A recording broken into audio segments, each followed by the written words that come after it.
What's up mga kaprate? Muli na naman tayong magbabalik at ako si Kaprate na inyong lingkod. Ito nga ngayon mga kaprate, ipapaliwanag lamang natin itong trabaho natin, itong pagtatiles. Napapansin nyo mga kaprate, wala po tayong tansi na nakikita. Mga kaprate, hindi kami kasi gumagamit ng tansi dito sa ibang bansa.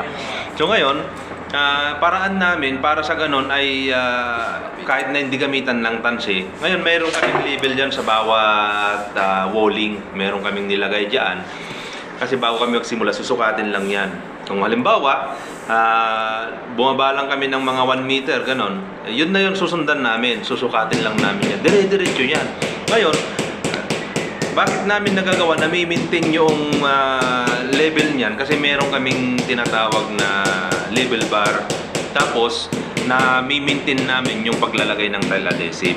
At plus pa yung tiles, na-check namin yan kasi nangyayari lamang yan kapag tumataas yung tiles mo at nag-alon-alon na.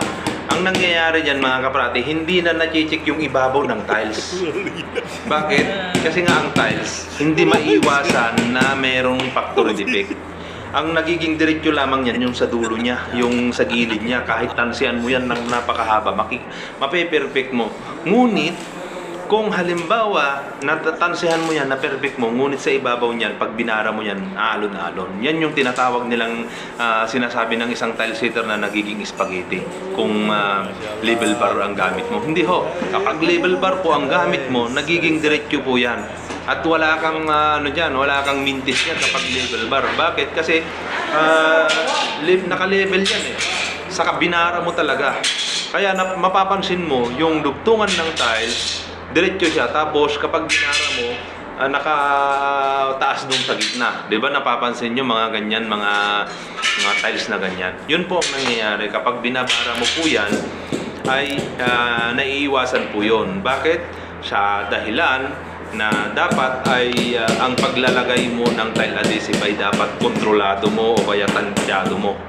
Hindi yung maglalagay ka ng napakarami tapos tutuktukin mo ng napakatagal para bang sasakit na yung tiyan mo katutuktok. Doon po nangyayari kasi pag tumagal po yan, magpapump po yan. At saka mga ilang oras lamang yan, unti-unti rin din umaalsa.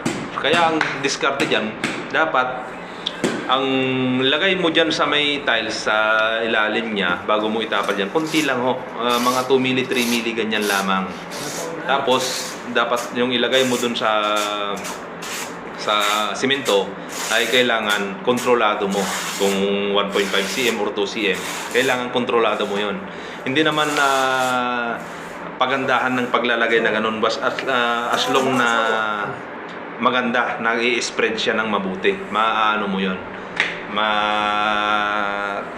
maayos yon. Tapos kunting pukpuk lang na gano'n. Kasi pag dating ng araw, kapag hindi mo na